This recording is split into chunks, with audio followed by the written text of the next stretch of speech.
Picture this. It's a single night in 1970, and a massive storm emerges from the Bay of Bengal. It literally swallows entire villages whole as people are fast asleep in their beds. In just a matter of hours, hundreds of thousands of lives are gone. And look, this wasn't just a bad storm. It was the deadliest cyclone in recorded human history. Welcome to today's Explainer, where we're going to break down the mechanics of these absolute monster weather events, and honestly, more importantly, how one nation learned to not just face them, but actually survive them.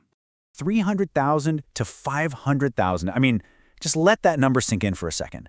That is the staggering, estimated number of sleeping lives claimed by the Bola cyclone on the night of November 12, 1970. Entire coastal communities were just erased by the water before they even realized what was happening. It's a tragedy on a scale that's almost impossible for us to wrap our heads around. Which really brings us to the central mystery of our analysis today. Why does Bangladesh repeatedly face the world's deadliest storms? Like, why this specific place, time and time again? Well, the answer isn't just about bad weather patterns. It actually comes down to a perfectly designed, completely deadly geographical trap. Okay, let's get right into Section 1, the Trap of Geography, looking at the funnel of the Bay of Bengal. To truly understand the massive risk Bangladesh faces, we have to look at the shape of the ocean right below it. The Bay of Bengal operates exactly like a giant funnel. Down in the south, it's super wide and expansive, right? But as you move north, the coastlines aggressively squeeze inward, narrowing sharply right at the top. And sitting exactly at the absolute tip of that funnel is Bangladesh. So when a cyclone forms out in the open ocean, it pushes this massive volume of water ahead of it. But because of this funnel shape, that water has nowhere to spread out. Instead, it just gets squeezed tighter and tighter into an ever-shrinking space. And that brings us to an absolutely crucial concept, the storm surge. A storm surge is essentially a towering, massive wall of seawater pushed inland by the storm. In the Bay of Bengal, that funnel geography we just talked about, it acts like a giant amplifier. The pushed water is forced upwards, stacking into a terrifyingly tall wall of ocean. We're talking sometimes 10 to 20 feet high, driving straight toward the coast. All of this geography combines to create what is essentially a delta death trap. Bangladesh's coastal land is entirely flat delta terrain, sitting just a few mere meters above sea level. And you've got tens of millions of people living right there at the water's edge. But here's the absolute kicker. There is zero hills. Literally no high ground to stop that incoming water. So when a 20-foot storm surge comes rushing in, the geography offers absolutely no natural defense. It is, unfortunately, a perfectly designed trap. Moving on to Section 2, a history of devastating storms, tracing the path of destruction. If we map out just a handful of these massive events over the decades, a pretty terrifying trend starts to emerge. We start with that infamous Bola cyclone back in 1970. Then we jump forward to Cyclone Sidr in 2007, and then to Cyclone Amphan in 2020. What this establishes is a very clear, very undeniable pattern of monstrous storms targeting the exact same vulnerable stretch of coastline, decade after decade. So, going back to the 1970 Bola cyclone for a moment, the core issue there was catastrophic timing. It struck with almost zero warning. The modern tech and early warning systems we rely on today, they just didn't exist. People were literally sleeping in their beds when the surge hit, and villages were swallowed whole.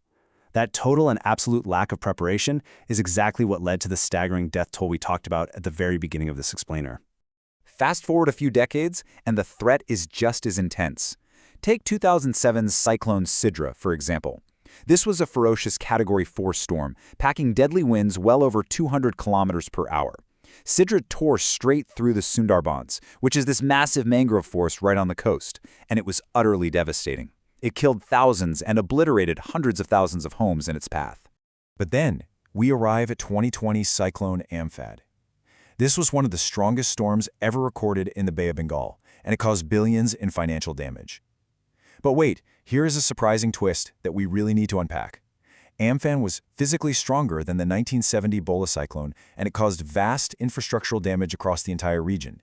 Yet, the death toll was drastically, unbelievably lower. Which brings us to Section 3, how cyclones actually kill. And we're going to debunk the biggest storm myth out there. So if you watch any Hollywood disaster movie, the wind is almost always portrayed as the main killer. But a real cyclone actually attacks with three distinct weapons. First up, you have the destructive wind that rips off roofs and uproots trees. Second, the flooding rain that swells rivers and causes massive inland flooding. And third, the storm surge. And the terrifying reality here is that most cyclone deaths actually aren't from that howling wind.